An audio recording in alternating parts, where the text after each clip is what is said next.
Let me start off by saying, Javier, when you're president and they say, Joe Biden's out in the waiting room, promise me you won't say Joe who. Okay.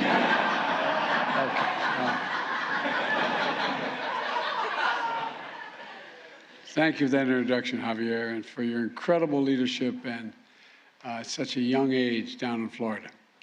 You know, who knows, maybe, as I said, someday you'll be standing here. And Jill just mentioned, along with Kamala and Doug, it's great to see so many friends, and I mean that, friends here on Pride Month, here in the White House. Speaker Pelosi is here, God love her. Thank you, Madam Speaker.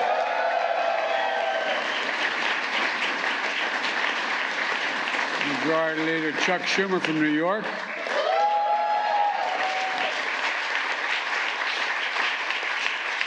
Senator Tammy Baldwin is here, too.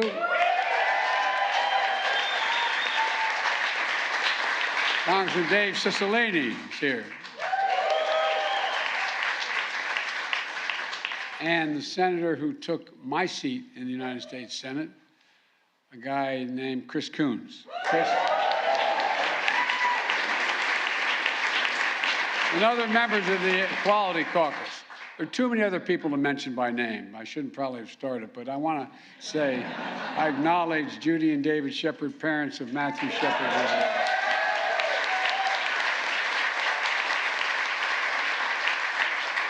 We spent some time together at a very difficult time, and at the time. And what you've done and what Matthew did and what all of it, I mean, look what's happened. In no small part because of you. I mean that sincerely. It's good to see you both again. It really is. And by the way, it's almost exactly 7 years since the Supreme Court affirmed marriage equality in America.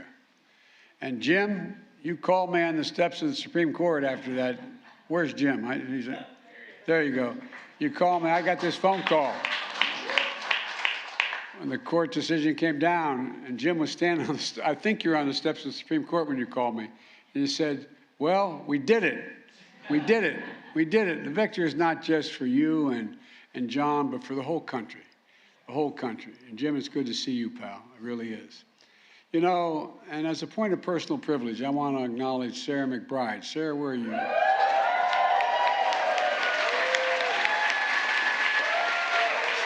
Sarah used to work for our deceased son, Beau, in the Attorney General's office in Delaware. She's the first transgender state senator in history. And when I served as vice president, Sarah was an intern in the White House as well. That's why I kept my office going. And as I said, she also worked for our beloved son, Beau, as the Attorney General, and they passed, anyway, they did a lot. They did a lot together. Sarah, you're wonderful to see you, kiddo. Look, last year we hosted this event, and the message is simple. Pride is back at the White House.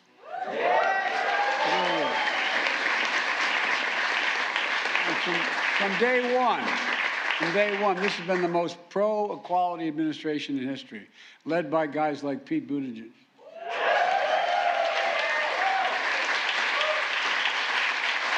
And so many others.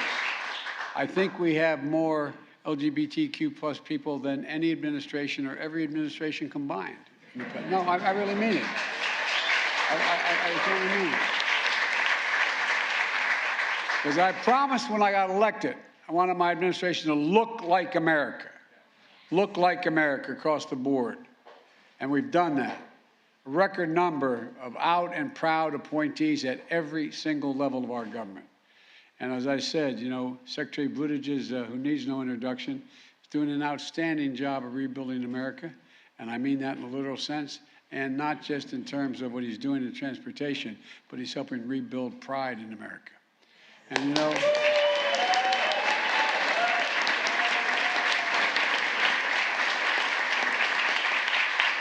and my public spokesman, Karine Jean-Pierre, is making history at the time.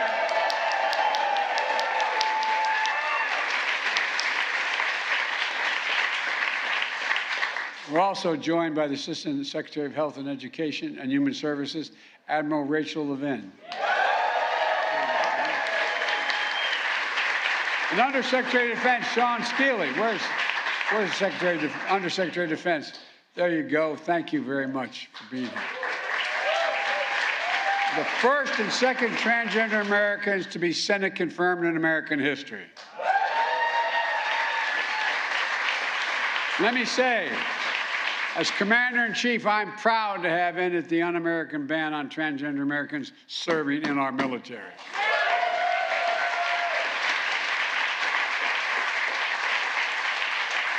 And just last week, the Department of Defense announced new policies allowing HIV-positive service members to finally be able to be deployed and commissioned. I'm also proud to have signed an executive order on my first day in office to combat discrimination against LGBTQI, plus Americans in housing, in healthcare, in education, in employment, financial services, and the criminal justice system. First thing I signed. And you know,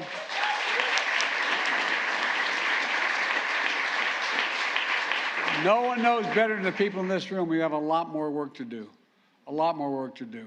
I don't have to tell you about the ultra-MAGA agenda attacking families and our freedoms. 300 discriminatory bills introduced in states across this country. In Texas, knocking on front doors to harass and investigate parents who are raising transgender children. In Florida, going after Mickey Mouse, for God's sake. That's straight close to home. No, but think about this. All of you in this room know better than anyone that these attacks are real and consequential for real families. For real families. Just look at what happened in Idaho last weekend. 31 white supremacists stopped just before they reached the Pride celebration, where they apparently planned to unleash violence on people gathering peacefully in a show of their pride. I'm grateful for the swift response of law enforcement, and they responded. They responded. Violent attacks on the community, including ongoing attacks on transgender women of color, make our nation less safe because the attacks are more than ever last year, and they're on pace again this year. They're disgusting, and they have to stop. Right now, there are young people sitting in their bedroom, doors closed, silent, scrolling through social media, staring at the ceiling, wondering if they'll ever be loved, ever marry, ever have a family and be accepted by their own family sometimes. Our son started an organization before he died to make sure that people understood what it meant, going all around the country, letting people know, trying to train families, the mothers and fathers, brothers and sisters of LGBTQ plus people, that they have to reach out, embrace, and love their blood, allow them to be themselves, or whether they should even be here on earth, as a lot of folks wonder.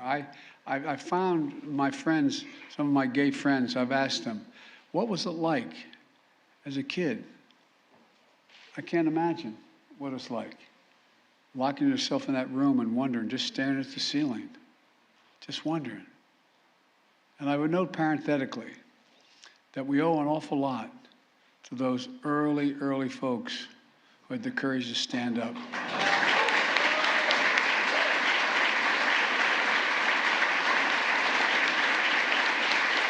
No, I really mean it. The message then was not only could you be physically beaten, but you'd lose your job. You couldn't, we owe so many people. And my message to all the young people, just be you. You are loved. You are heard. You are understood. You do belong.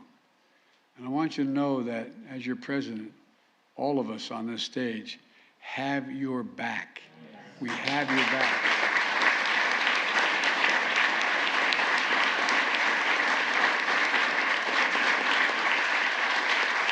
Receive who you are, made in the image of God and deserving dignity, respect, and support. Today, I'm about to sign an executive order that directs key federal agencies to protect our communities from those hateful attacks and advance equality for families. My order will use the full force of the federal government to prevent inhumane practices of conversion therapy. This is the first time. This is the first time the federal government is leading a coordinated response against this dangerous, discredited practice. The executive order will also support mental health for children by addressing bullying and suicide and making our schools safer. Addressing the nation's mental health crisis is a key pillar of the unity agenda I announced in the State of the Union address.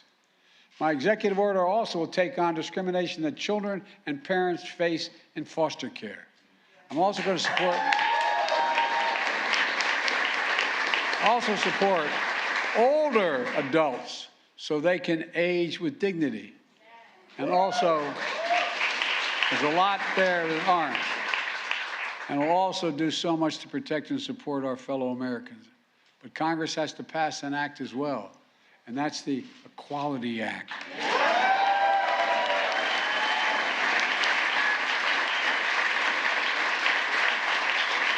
Which will enshrine the long overdue civil rights that protects all Americans, every American. Let me close with this. We're in a battle for the very soul of this nation, and that's not hyperbole. We're in a battle for the soul of the nation. When I look around this room here and all you here today, it's a battle I know we will win. We will win.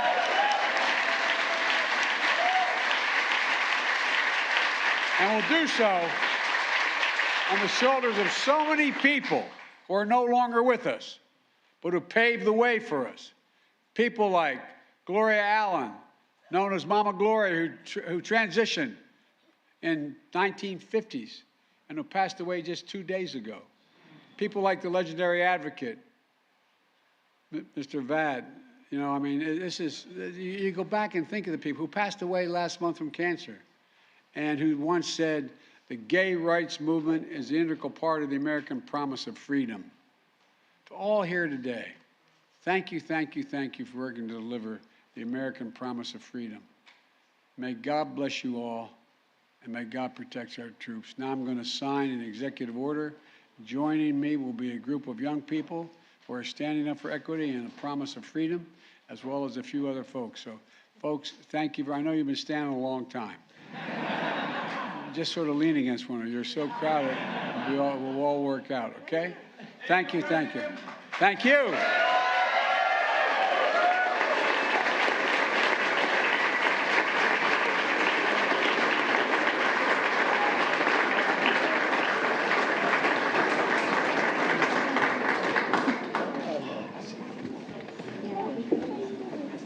Advancing equality for liberation, for lesbian, gay, Speaking of a Pride event at the White House, the president is in the process of signing a new executive order aimed at combating a number of anti-LGBTQ+ bills introduced in state legislatures across the country. The order includes actions to protect children from conversion therapy, safeguarding programs to prevent youth suicide, and a new initiative to protect foster youth.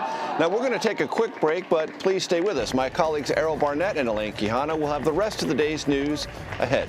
You are streaming CBS News.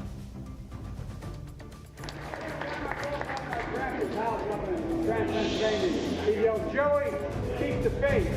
My grandmother don't know. Spread the faith. Go spread it. Let's go.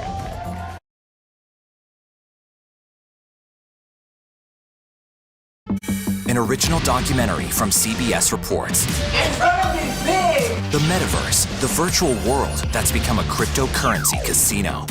It's like buying property on Mars. Do they get an actual picture of this? No, it's a digital copy. Why would they pay for that? Making millionaires almost overnight.